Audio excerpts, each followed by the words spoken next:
Late one night in December 2020, I was driving alone on a secluded highway in downtown Denver. Snowflakes were falling lightly on the windshield, and the car was drowsy from the heat. An old song was playing on the radio, with lyrics that told a story of love and betrayal. I couldn't help but laugh at how appropriate the lyrics were and how accurately they depicted my current situation. 2 months ago, an accidental car accident let me taste the uncertainty of life. I didn't realize that a car accident not only almost killed me, but also buried my dignity as a man. The doctor told me that the accident had caused my erectile dysfunction and the recovery time was unpredictable. At that moment, I felt that the sky was falling. My name is Grayson Harrington. I am an architect and I am 45 years old. I have a wonderful family, my wife Scarlett, who owns a gallery, and my daughter Audrey, who is a university student, are the most important women in my life. But the car accident changed everything. I gradually realized that the man status that I had been proud of for years was actually so fragile and fleeting. Unable to fulfill my duties as a husband, I felt more inferior than ever, and my dignity was destroyed. I began to avoid intimacy with Scarlett, and even though she never showed any dissatisfaction, I could feel an invisible gap between us, and what was once a loving relationship gradually became like a routine. In the silence of the car, except for the roar of the engine, I could only hear my own breathing and heartbeat. I turned up the volume of the radio, hoping to get rid of the thoughts in my head. Unfortunately, it had little effect, and my thoughts continued to drift uncontrollably towards Scarlett. I've noticed that lately Scarlett has been so busy with gallery business that she's been coming home later and later. Whenever she came home from work, I could sense an indescribable detachment from her. She no longer initiated conversations with me and seemed distracted. What disturbed me even more was that she would avoid me when she answered the phone and even deliberately lowered her voice. All these unusual details made me have a terrible suspicion. Could it be that she is having an affair? I preferred to believe that it was just me being paranoid, but the uneasiness in my heart was getting stronger and stronger. I looked out of the car window in a daze, thinking a lot and in a dilemma. How can I, as a husband, save a marriage that is on the brink of collapse? Should I take the initiative to admit that I have long been unable to meet her needs, let her free? For a while, all kinds of thoughts swirled in my mind, intertwining into a maze of emotions that were difficult to solve. Just then, my cell phone suddenly rang. Scarlett's call appeared on the screen, and I hesitated for a moment, but finally picked it up. "Hey, Grayson, where are you now? I have something to tell you." Her tone held a rare hint of apprehension. "I'm on my way home. I'll be there soon. Is something wrong?" I asked, pretending to be relaxed. I want to talk to you in person about our marriage. I met someone." My heart instantly sank, and my worst suspicions seemed to have come true. I forced down the complex emotions in my heart and responded as calmly as I could, "Okay, let's talk about it at home." Hanging up the phone, I let out a long sigh, feeling an unprecedented exhaustion and powerlessness. This incompetent husband of mine had finally pushed his wife into someone else's arms. I mechanically turned the steering wheel and drove off the highway in the direction of home. In this snowy night of silence, I felt deeply confused and afraid of our future for the first time. I don't know, in front of this marriage crisis, whether I still have the courage and determination to salvage all this. After hanging up with Scarlett, I couldn't find peace in my heart for a long time. All sorts of ominous feelings lingered in my mind, and I couldn't get rid of them. I knew that even the worst truth was better than this kind of fear and endless suspicion. I put my foot on the gas, and the car sped down the empty street. I had to get home as soon as possible to confront Scarlett. I couldn't imagine what I would do if my worst fears came true.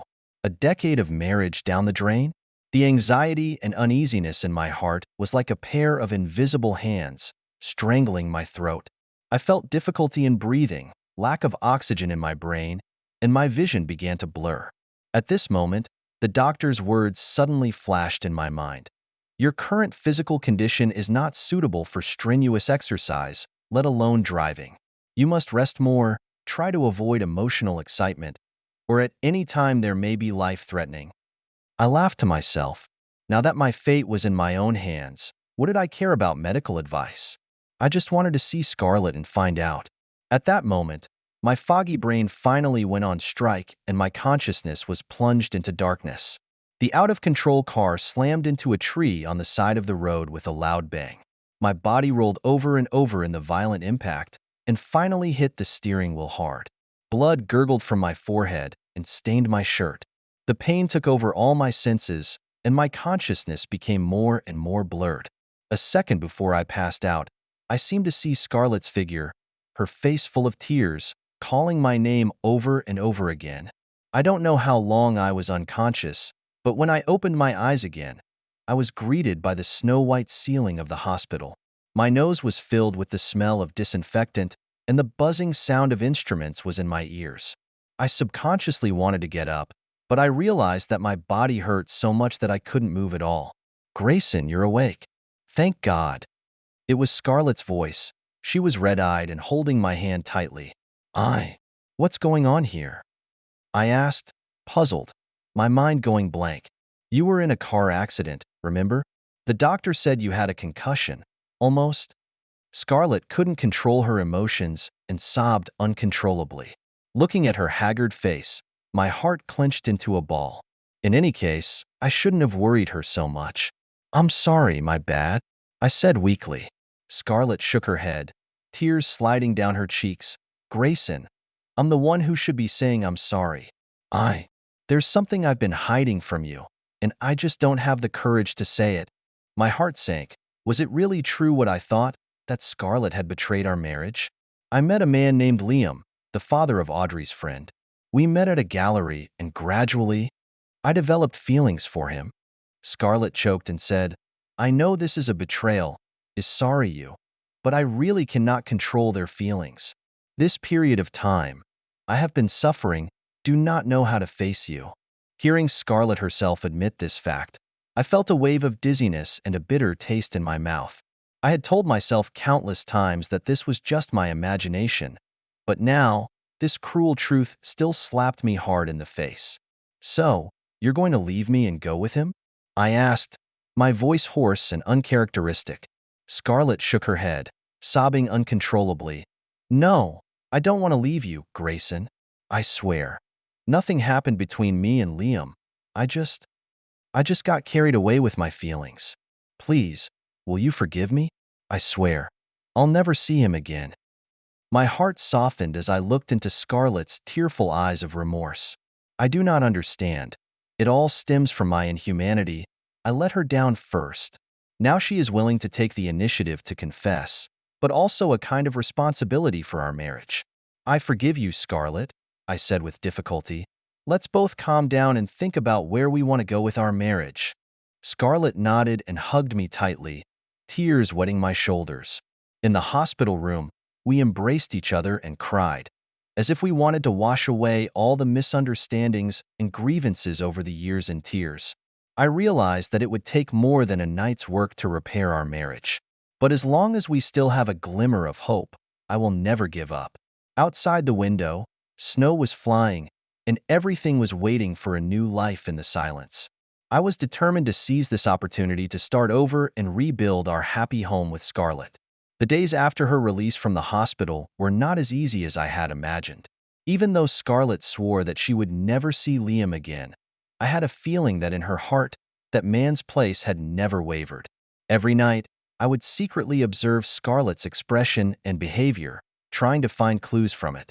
I found that when she received certain text messages, the corners of her mouth would unconsciously rise, and when I appeared in front of her, she would immediately narrow her smile, as if she was trying to hide something. My heart was tormented. On the one hand, I didn't want to doubt Scarlett's honesty. But on the other hand, my intuition told me that she must be hiding something from me. But every time I tried to ask, she always used words like, "You're too careful," so I had no way to pursue the matter. Thus, the crisis of trust between us is like a time bomb that could explode at any time. As Thanksgiving rolled around, Scarlett and I made plans to visit Audrey at her college, the apple of our eye and the last straw that held our marriage together. I secretly hoped that this would be a chance for our family to regain the warmth of the past. What I didn't realize was that at what seemed like an ordinary house party, I had accidentally stumbled upon Scarlett and Liam having a rendezvous. That day, we went to Audrey's university. Mother and daughter were laughing and strolling around the campus, while I was attracted by the historical buildings on the campus. When I finished admiring the architecture and was ready to look for Scarlett and Audrey, I couldn't find them. Just when I was at a loss, I suddenly caught a glimpse of Scarlett's familiar back and walked into a quiet cafe. Unable to contain my curiosity, I tiptoed over and peered through the glass window. The store was dimly lit, but I recognized the man sitting across from Scarlett, the man she said she'd cut off from, Liam. This scene was like a heavy hammer, which made my eyes bleed and my blood rise. I held back my anger and continued to observe their every move. I saw Liam holding Scarlett's hand intimately and whispering in her ear. Scarlett also changed her usual reserve and smiled like a flower at him. I felt a wave of nausea and a tightness in my chest. I couldn't believe that Scarlett was seeing another man on the very day of our family reunion. She had lied to me when she said she was done with Liam. The mixture of anger and humiliation almost burned me out of my senses. I wanted to rush in, expose their affair right there, and slap Scarlett in the face. But I held my tongue. I couldn't break my face in front of Audrey and let my daughter see the joke. I pushed down my anger and turned around to leave the cafe. I wandered aimlessly around the campus, my mind confused. I didn't understand why Scarlett would lie to me like that. Was I not good enough for her? Are my feelings so worthless? I smiled bitterly and shook my head. Perhaps our marriage had been built on lies and deceit from the beginning. Now, when I needed Scarlett the most, she chose to betray me. This fact is undoubtedly the best proof of my years of self-deception. Absorbed in my own thoughts, I didn't notice Audrey's presence. It wasn't until she tapped me on the shoulder that I snapped out of it. "Dad, what are you doing here all alone? Mom and I have been looking for you everywhere," Audrey asked with concern. I forced a smile and rubbed my temples. "Nothing. I'm probably just a little tired. By the way, where's your mom?" Audrey frowned in confusion. "Mom? Isn't she always with you? I thought you guys—" Before she finished speaking, Audrey's gaze crossed my shoulder and landed on the cafe not far away. Following her line of sight, I looked back and saw Scarlett and Liam pushing out the door, laughing and walking away. "Isn't that Mom? Who's the man next to her?" Audrey's eyes widened incredulously. I sighed and said bitterly, "Audrey, it looks like Mom is hiding something from us." Audrey did not speak for half a day, her eyes in Scarlett's distant back and my face back and forth. "A long time," she murmured. "I should have guessed. Recently Mom's abnormal. Dad, what the hell is going on?" I didn't answer, but silently took Audrey into my arms. At this moment, my heart was already full of holes, and I couldn't take any more blows.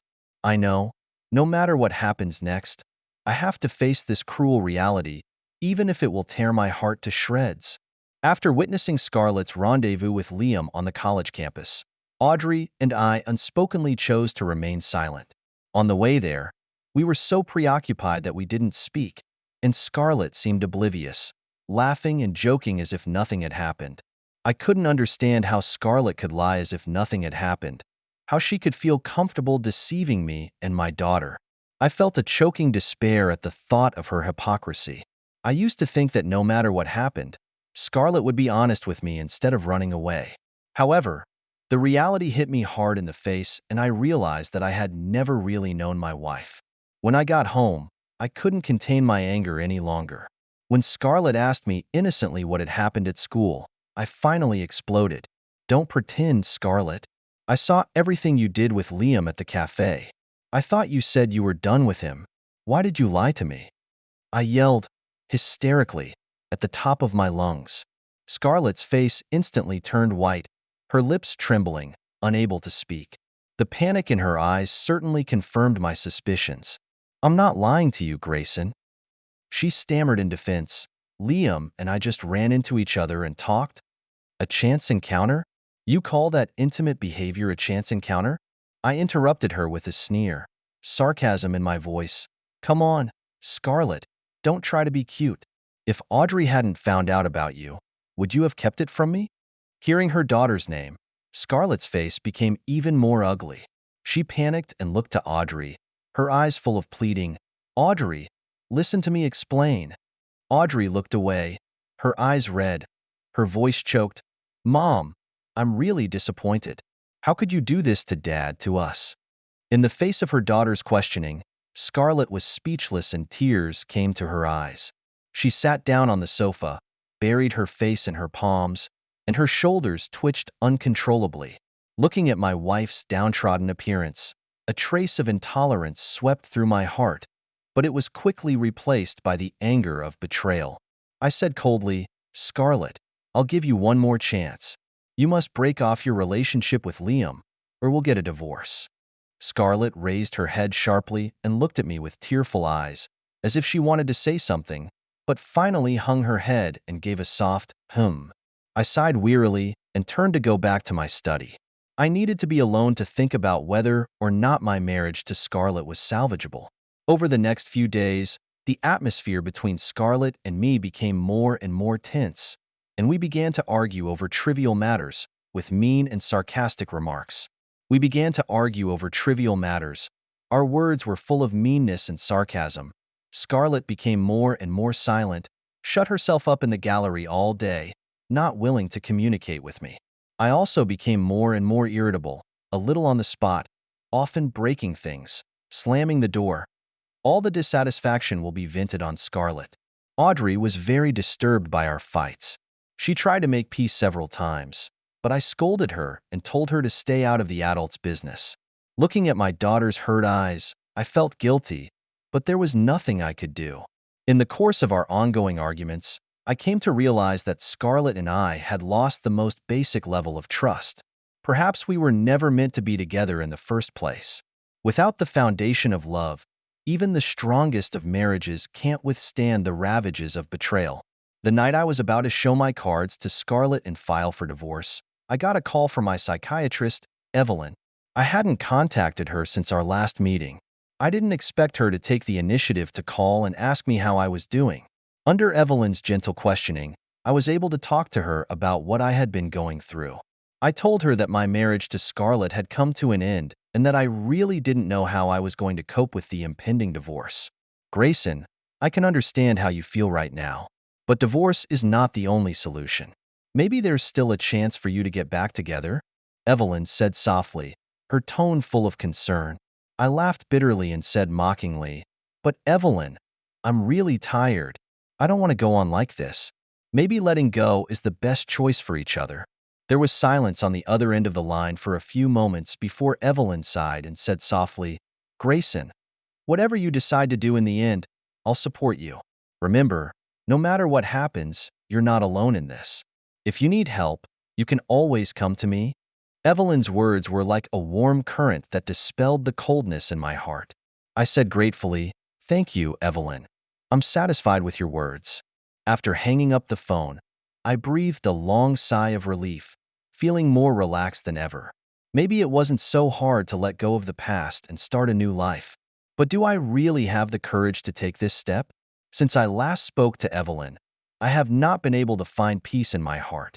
As my therapist, her professional and insightful advice always soothes my anxious mind. During the Cold War with Scarlett, I found myself looking forward to talking to Evelyn more and more, as if it was only in front of her that I could shed all my pretenses and be my true self. However, I knew in my heart that such dependence was unhealthy. As Evelyn's patient, I shouldn't have any feelings for her that went beyond the doctor-patient relationship. Besides, I was a married man, so such feelings should not exist. But when my marriage was in tatters, when my wife's betrayal had trampled my self-esteem to the ground, how could I not yearn for the only person who understood me? One evening, while I was working in my study, Evelyn's call made my heart skip a beat. I hesitated for a few seconds, but pressed the answer button. "Grayson, how are you doing these days? We haven't seen each other in a while." Evelyn's gentle voice came, giving me a momentary pang of peace. "It's the same old story. Things are getting worse with Scarlett. I really don't know how much longer we can keep this up," I said bitterly, my voice full of helplessness. Evelyn was silent for a moment, seemingly weighing her words. "Grayson, I understand what you're going through.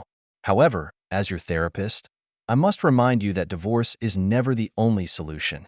Maybe, if you give each other some time and space, try to communicate and fix things, everything can still be turned around. I was shocked and didn't know how to answer. Evelyn's words definitely hit the softest part of my heart. I do not want to save the marriage and regain the happiness of the past. However, when the foundation of trust has collapsed, how can more time and space make up for the invisible cracks? As if she could see through my hesitation, Evelyn sighed, her tone more empathetic and understanding. Grayson, I know how hard this is for you, but believe me, as your doctor, I will always be there to support you and help you through this. Remember, no matter what happens, the trust and code of conduct between our doctors and patients will never change.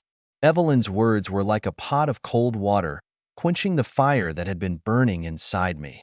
Yes, how could I forget that Evelyn's concern and understanding for me was based on the doctor-patient relationship, and I was naive enough to think that it was because she felt the same way about me. After struggling for a long time, I finally said to Evelyn, "Thank you, Evelyn. You've done enough for me as my therapist. I'll find my own way to go on with the rest of my life. I think it's better for us to return to a simple doctor-patient relationship and not make things too complicated." On the other end of the line, Evelyn was silent for a long time, as if she was digesting the determination in my words. After a long while, she whispered, "I understand, Grayson, and you're right. Let's just focus on your treatment. But remember, no matter what happens, as your doctor, I'll always be there." When I hung up the phone, I breathed a long sigh of relief and loss. I knew that I had given up a chance to feel loved again. But this is a choice I have to make. I can't let myself get too deep, or in the end, the ones who are hurt will only be each other. It didn't take long for Scarlett to notice the subtle changes between Evelyn and me. That night, when I received a phone call from Evelyn, Scarlett came home and saw the pleasure on my face. "Whose call was it that made you so happy?" Scarlett asked coldly, her eyes questioning. I hastily curtailed my smile and said calmly, "Nothing. It's just Evelyn, Dr. Larson, calling to see how I've been doing." Scarlett obviously didn't believe my explanation. She sneered, her tone sarcastic. "Ask about the situation, Grayson. Don't I know about your situation? Or do you think a psychiatrist knows you better than your wife?" Her aggressive questioning sent a wave of irritation through me. I frowned and said impatiently, "Scarlett, you're thinking too much. Evelyn is just my doctor. There can't be anything between us. Don't make something out of nothing." "Yeah? Then why don't you want me to see her? Is there something wrong with you?" Scarlett pressed on, a glint in her eye. "Grayson, I'm warning you. Don't get any ideas. Don't forget, I'm your wife. If you betray me, I will never let you go." Scarlett's threat struck me as absurd. What's so ridiculous about a cheater having the audacity to question my relationship with a doctor? Suppressing my anger, I said coldly, "Scarlett, you have no right to talk about me. Who betrayed our marriage first? Who is the one who is fooling around with other men? Do you think I don't know? Don't pretend to be noble with me here." Scarlett's face went white, and she was instantly discouraged. She crumpled onto the couch, tears welling up in her eyes. "I'm sorry, Grayson. I know I was wrong, but I can't control my feelings. Please, give me another chance. I swear I won't do it again." Looking at Scarlett's pearly appearance, my heart swept through a trace of intolerance. "But there is nothing I can do." I squatted down, gently patted her shoulder and sighed, "Scarlett, maybe we should all calm down. This time, we are both too tired. Why don't we take some time apart and figure out where our marriage should go from here?" Scarlett raised her teary eyes and looked at me incredulously. "You mean divorce?" I was silent, just nodded silently. Yes, perhaps divorce is our last choice. However, after losing Evelyn's spiritual support, can I still find the courage to completely let go of this marriage? Can my heart withstand another hurt? Since our last argument with Scarlett, our relationship had become more strained. Although on the surface, we were trying to maintain the illusion of a complete family, we both knew in our hearts that the marriage had come to an end. I thought more than once that maybe we should let go of each other. However, whenever I made up my mind to file for divorce, Audrey's young face always came to my mind. I can't bear to let my daughter suffer the trauma of her parents' divorce, and I don't want her to struggle between two broken families. Perhaps, for Audrey's sake, we should give the marriage another chance. That's how I began to try to reconcile with Scarlett. I took on more household chores and tried to create a cozy family atmosphere. I even offered to go on a vacation to Hawaii with Scarlett, hoping to rekindle our passion. At first, Scarlett seemed to be impressed by my sincerity. She stopped being sarcastic and even took the initiative to ask me to go to the movies and have dinner with her. For a moment, I even thought that we might be able to go back to the old days and start over. However, it didn't last long. Just a week before we were scheduled to go to Hawaii, I accidentally discovered Scarlett's secret. That night, I came home from work and found Scarlett already asleep. Out of curiosity, I opened her cell phone to see what she had been up to. When I flipped through her text message history, my heart instantly turned cold. In her inbox, there were several ambiguous text messages from Liam. And from the time to see, these text messages were sent during our Cold War, which is not lacking in, "I think about you day and night, I can't wait for our next meeting," and other explicit words. My hands began to shake and my mind buzzed. It turned out that while I was trying to save the marriage, Scarlett had been keeping in touch with Liam and was probably even continuing their underground affair. No wonder she suddenly showed me kindness. It was all an act, all a lie. The mixture of anger and humiliation almost burned my sanity away. I wanted to rush into the bedroom, drag Scarlett out of bed, and force her to explain it all, but I forced myself to calm down. I knew that confronting Scarlett now would only make things worse. I needed a better time to expose the lie. The next morning, when Scarlett came sleepily into the dining room, I was already packed and sitting at the table waiting for her. "What's going on here? Where are you going?" Scarlett asked, confusion in her eyes. I took a deep breath and tried to sound as calm as possible. "Scarlett, we need to talk. About our marriage, about you and Liam." Scarlett's face instantly turned white, her lips trembling, unable to speak. The panic in her eyes certainly confirmed my suspicions. "Stop lying to me, Scarlett. I know everything. I've seen you and Liam. I've seen your texts." I laughed bitterly, disappointment in my voice. "You said you'd cut him off, but did you? You said you want to give our marriage a chance, but you have tried?" Scarlett's tears instantly came to her eyes. She dropped into a chair, sobbing uncontrollably. "I'm sorry, Grayson. I'm really sorry. I know I shouldn't have contacted Liam, but I couldn't control my feelings. Every time I see a message from him, I can't help but reply." I closed my eyes and felt an aching despair. It turned out that from the beginning to the end, our marriage was just a heavy shackle for Scarlett, a bondage that she wanted to break free from at any time. And I am just a cover for her, a dispensable spare tire. "Enough, Scarlett. I've had enough of your lies and betrayals. This time, I won't forgive you." I said in a heartfelt voice, "I'm divorcing you. This is my final decision." Scarlett looked at me with wide, unbelieving eyes. She opened her mouth to say something, but eventually gave up and hung her head weakly. "What about Audrey? Have you thought about how she feels?" "She's so young."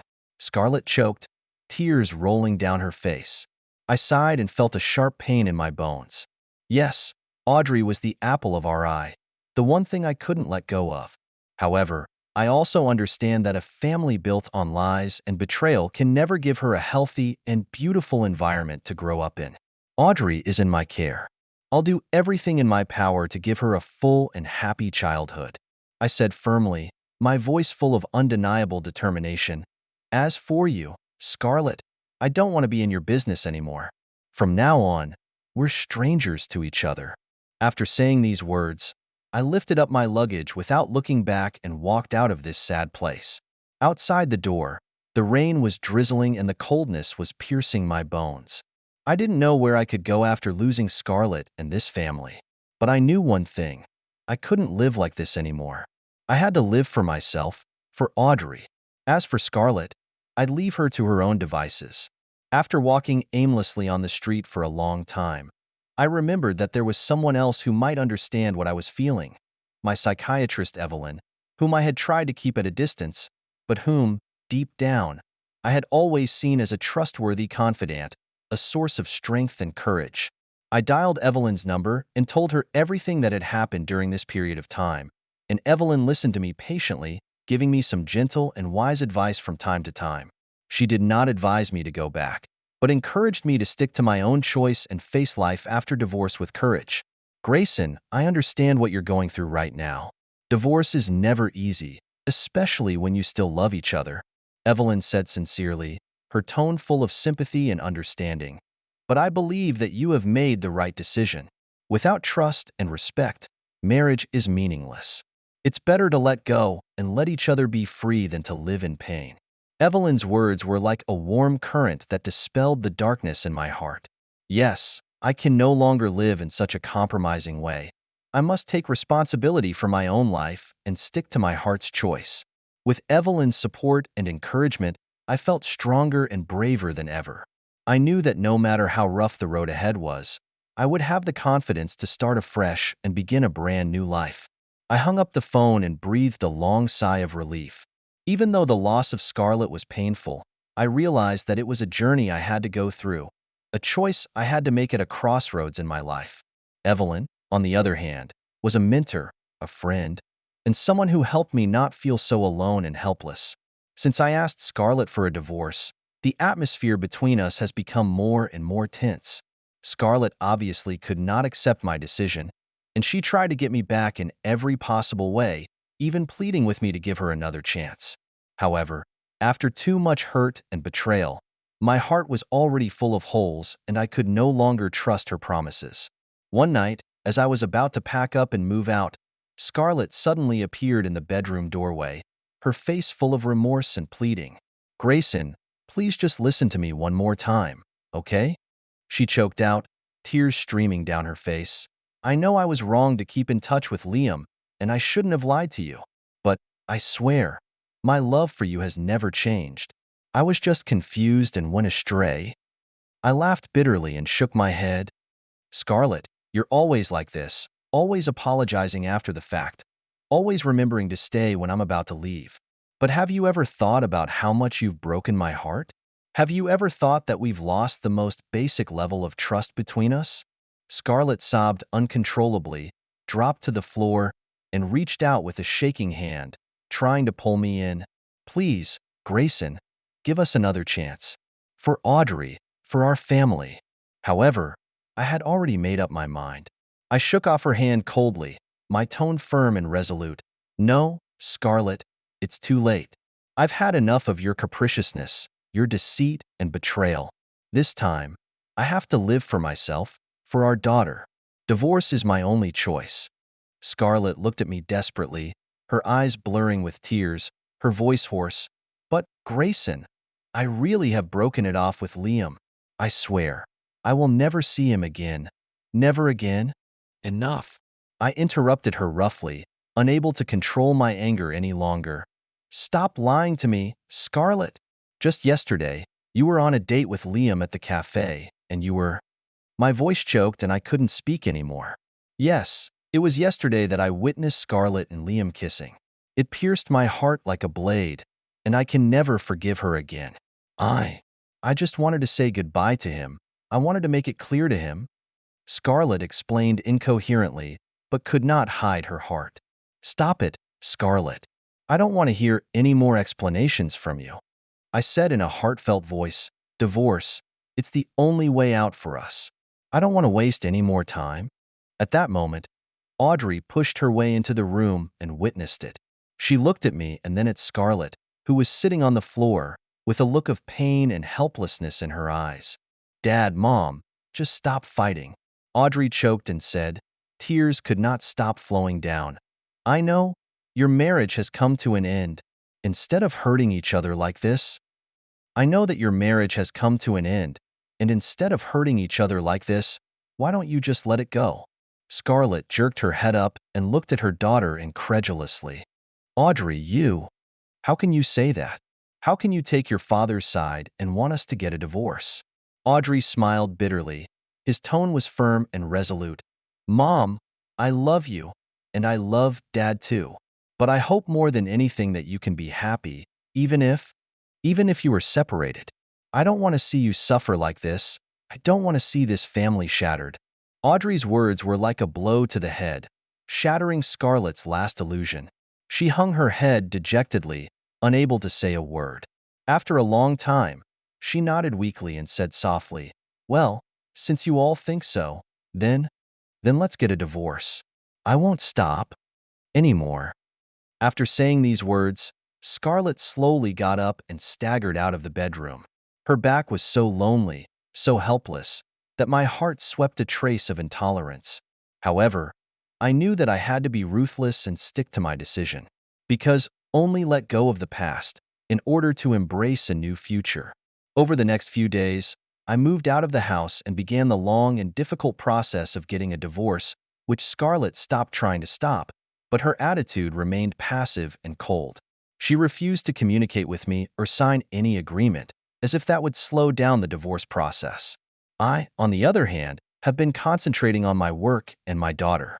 I know that only when I find the meaning and direction of my life again can I get out of this nightmare and regain the happiness that I have not seen for a long time. Even though the road ahead is uncertain, I don't feel alone, because I know that no matter what happens, Audrey will always be by my side, giving me unlimited love and support.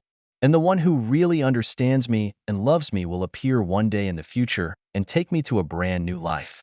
When the divorce proceedings began, I thought that everything would be on track and that Scarlett and I would be able to deal with the aftermath peacefully. However, the reality of the situation hit me hard, and although Scarlett appeared to have agreed to the divorce, her behavior was clearly stalling and obstructing the process. At first, Scarlett excused herself from signing the divorce papers for various reasons. Sometimes she claimed she was not feeling well, sometimes she used the excuse of being busy at work, and always disappeared. Whenever I managed to find her and tried to negotiate face-to-face, she would tearfully beg me to give us another chance. I knew it was just another one of Scarlett's tricks, her usual way of delaying the divorce process. But even though I repeatedly emphasized that the divorce was final, she continued to act in her own way, unwilling to cooperate. Gradually, my patience was wearing thin, and the anger in my heart burned hotter and hotter. What angered me even more was that Scarlett played the love scene in front of Audrey, smearing me as a cold-hearted husband and father. She cried to Audrey that I never really loved her, that I was just using the marriage for profit. She even threatened to break off the mother-daughter relationship if she supported my divorce. Audrey saw what her mother was doing, and her heart was full of contradictions and pain. On the one hand, she understands my decision and believes that divorce is the only way out. But on the other hand, she can't bear to hurt Scarlett. After all, that's her real mother. Audrey often cries secretly in the middle of the night, and there's nothing I can do but hold her tightly in my arms and give her comfort. Thus, the divorce proceedings were at a long impasse. My attorney and I spent a great deal of time almost every day dealing with Scarlett's procrastination, and my work and life were in disarray. Gradually, I began to feel physically and mentally exhausted and even thought of giving up. It was in my most desperate moments that Audrey stood up to me. I'll never forget how bravely she walked up to Scarlett and bluntly pointed out her selfishness and hypocrisy. "Mom, please stop this," Audrey said with red eyes and a firm voice. "I know you're stalling, trying to stop Dad from getting a divorce. But haven't you thought about how selfish you are? You only care about your own feelings, but you don't consider Dad's feelings at all. You don't consider my feelings." Scarlett was dumbfounded by her daughter's words and was speechless for a moment. She opened her mouth to defend herself, but found herself at a loss for words. Audrey sighed, her eyes full of disappointment and coldness. "Mom, I beg you, just let Dad go, and let yourself go too. Your marriage is already irretrievable. If you continue like this, it will only make everyone suffer more and more. Instead of torturing each other like this, why don't you end this farce as soon as possible and give each other a fresh start?" Audrey's words, like a hammer, shattered Scarlett's last illusion. She fell down on the sofa, tears welling up in her eyes, unable to calm down for a long time. For a long time, she only weakly nodded, with a few inaudible voice said, "Good. Well, according to you, I agree to divorce." Audrey hugged Scarlett tightly and whispered in her ear, "I, too, breathed a sigh of relief and felt a sense of relief that I had never felt before. I knew that although the road ahead was still bumpy, at least we had taken the hardest step. Things went well after that. With Audrey's persuasion, Scarlett finally agreed to go through with the divorce process and signed all the required documents. Our marriage came to an end on a beautiful fall day. When the judge announced that we were officially divorced, I even felt a sense of relief. Walking out of the courtroom, Audrey held my hand tightly and said gently, "Dad, congratulations on your freedom. From now on, let's rely on each other and start a brand new life." I looked at my daughter with tears in my eyes. Yes, despite the loss of Scarlett, I was not alone. Because I still have Audrey, my career, and a bright future. Perhaps, in the near future, I will meet a woman who really understands me and loves me, and bring me into a brand new life. Thinking of this, I took a deep breath and bathed in the early fall sunshine. At this moment, I had a feeling of rebirth, as if even the air had become incredibly fresh and sweet.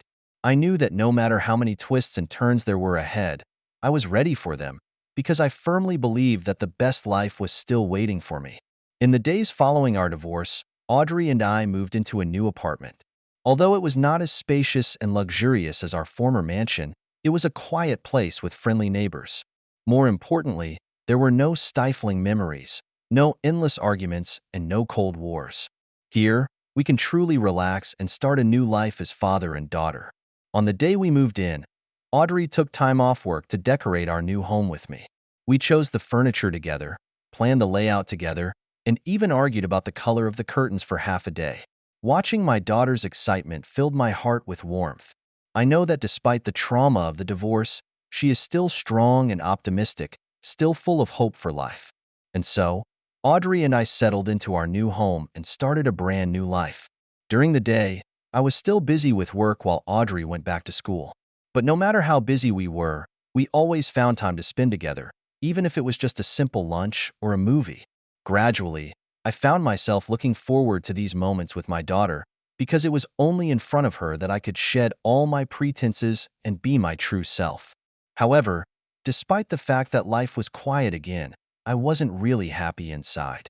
I often tossed and turned late at night, thinking about the past. I had to admit that even though Scarlett had caused me so much pain, deep down, I still couldn't let her go. After all, she was my wife, Audrey's mother, and we spent so many years together. To add to my misery, Evelyn was also constantly on my mind.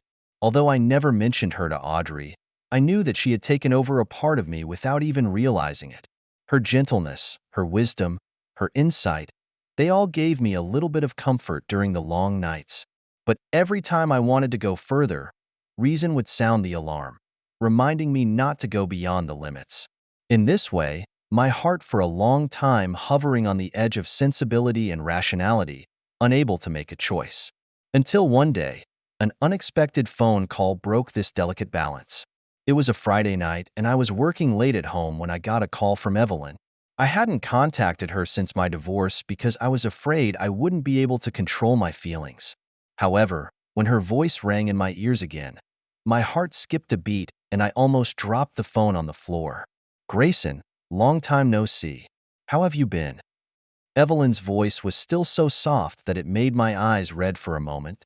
I fought back tears and whispered, "Not bad." "It's not bad.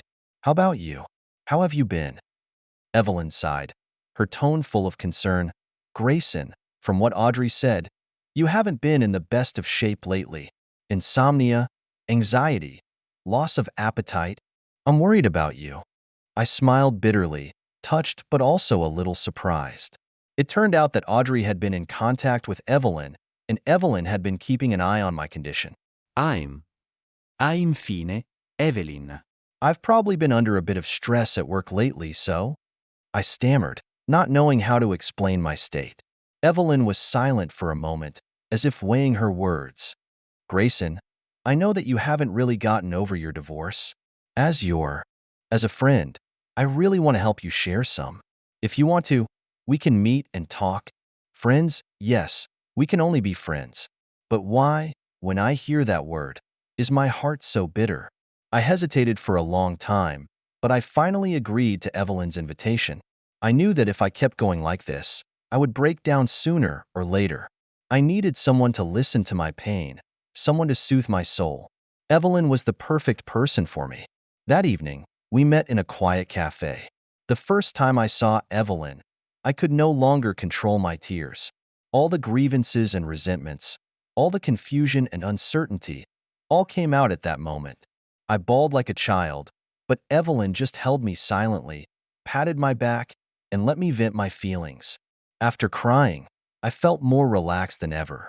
In front of Evelyn, I was finally able to open up my heart without any reservation and talk about all the pain I had been feeling during this period of time. Evelyn, on the other hand, had her own unique way of guiding me and letting me re-examine my own heart. Grayson, I can understand what you're going through right now. The trauma of divorce doesn't heal overnight. Evelyn held my hand and said sincerely, but you have to believe that time will heal all wounds. One day, you will truly let go of the past and embrace a new life. And until then, please don't forget that there are people who will always love you and support you. Evelyn's words were like a spring breeze that blew away the darkness in my heart. Yes, I still have the love of my daughter and the support of my friends. Why should I feel sorry for myself in the past? How can I be defined by a bad marriage when life is so long? I felt empowered by this realization. I held Evelyn's hand tightly and said gratefully, "Thank you, Evelyn. For that, I could not have asked for anything more." At that moment, we looked at each other. Our eyes were flowing. At that moment, I suddenly realized that perhaps true love has always been around me, but I did not find. As I walked out of the cafe, I took a deep breath and felt a sense of relief. I knew that even though the road ahead was uncertain, with Evelyn by my side, I had nothing to fear, because I firmly believe that the best life is still waiting for me in front of me. After that long talk with Evelyn at the cafe, our relationship skyrocketed. I started to ask her out more often, either to watch a movie or take a walk in the park. And every time I spent time with her, I felt a sense of peace and fulfillment. Gradually, I realized that I couldn't live without Evelyn. Her every smile, her every look touched my heart. I began to look forward to every meeting and began to think of her in the dead of night.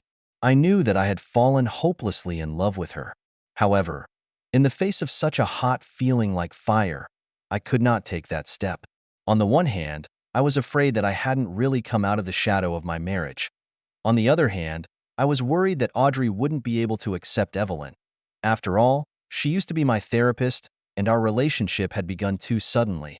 That's how my heart struggled again. I wanted to confess my love to Evelyn countless times, but I always backed out at the last minute. I could sense that Evelyn felt the same way about me, but she always respected my choice and gave me enough time and space. Until one day, Audrey reached out to me. She told me that she had seen my feelings for Evelyn and my inner struggle. "Dad, you don't have to worry about my feelings." Audrey took my hand and said in a firm tone, "I know what Evelyn means to you. She has given you a new meaning in life, a happiness that you haven't had in a long time. As your daughter, I truly hope that you can be brave enough to pursue your love." Hearing my daughter's words, I couldn't control my tears any longer. I hugged Audrey tightly and whispered in her ear, "Thank you, baby. With your words, there's nothing more Daddy could ask for." At that moment, I made up my mind. I wanted to confess to Evelyn. I wanted to tell her that without her, my life would be colorless. Even if I don't know where I'm going, as long as she's by my side, I have no fear. I asked Evelyn to come to the psychiatric clinic where we first met, and in the room that held so many memories, I revealed my heart to her. I told her how much I had depended on her all this time and how much I longed for her love.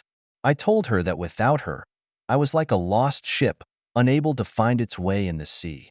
Evelyn listened to me in silence, her eyes already moist. When I finished the last word, she couldn't hold back her feelings any longer and jumped into my arms, sobbing uncontrollably. "Grayson, I've waited so long for this day." Evelyn sobbed, her voice full of happiness. "From the first time I saw you, I was attracted by your integrity and kindness. During this period of time, watching you walk out from the haze of divorce, watching you smile again, how happy I am, how much I love you." I hugged Evelyn tightly, feeling her body heat and smelling the fragrance of her hair. At that moment, I knew that I had finally found the love of my life and the place where my soul belonged. After that, Evelyn and I were inseparable and began a sweet love life. We traveled together, tasted good food together, and enjoyed music together. We talked about everything, as if we knew each other the best. Audrey was so happy to see us so in love. She soon accepted Evelyn as her friend and elder. Gradually, the three of us formed a warm and happy new family. It was New Year's Day, and I decided to surprise Evelyn with a proposal. As the New Year's bells rang, I got down on one knee and asked her to marry me, and Evelyn cried tears of joy, almost uncontrollably. She hugged me tightly and whispered in my ear, "I do, Grayson. Of course I do. You're all I want in this life." At that moment, we embraced each other and cried, feeling each other's love. At that moment, I suddenly realized that all the suffering and waiting was to pave the way for today's happiness. On the day of our wedding, all our friends and relatives came to the venue to wish us 100 years of happiness, and Audrey herself served as my maid of honor, witnessing the crystallization of our love. Under the stage, Scarlett was also watching silently with a complicated expression. I know she may not have let go, but at least she was willing to give us her blessing. After the ceremony, I held Evelyn's hand and received blessings from the crowd. Looking at her happy smile, my heart was filled with infinite hope and gratitude. I knew that with her, we could walk hand in hand through every spring and fall of our lives and welcome every new beginning. As time goes by, Evelyn and I will be celebrating our third wedding anniversary. We've been together through thick and thin, and Audrey has graduated from college and found a great job at a gallery in New York. Our lives are peaceful and full, and every day is a new blessing. On our wedding anniversary, Evelyn and I went to the place where we proposed to each other. 3 years ago, on New Year's Eve, we made a promise to be together for the rest of our lives. And now, 3 years later, we are here again to witness our love for each other. Evelyn, thank you for tolerating and taking care of me for these 3 years. I held Evelyn's hand and said in a sincere tone, "Without you, I wouldn't be where I am today. You are the best surprise in my life, the most precious gift from God." Evelyn hugged me tightly with tears in her eyes. "Grayson, meeting you is the best thing that ever happened to me. In the past 3 years, because of you, I've realized what true happiness is." We embraced each other and looked at the sun slanting like blood in the distance. At this moment, the lines of Robert Browning's poem, Love, suddenly appeared in my mind. Love is not diminished by the storms of reality, it endures until the end of life. Yes, my love for Evelyn and I, from acquaintance to knowledge to love, has transcended the baptism of time. Although the years have carved marks on our faces, our love is still as pure and passionate as when we first met. I know we've been through a lot of ups and downs along the way, but no matter how many bumps in the road ahead, with Evelyn by my side, I have no fear, because I firmly believe that a sincere and firm love can withstand all the tests of life until the end of time.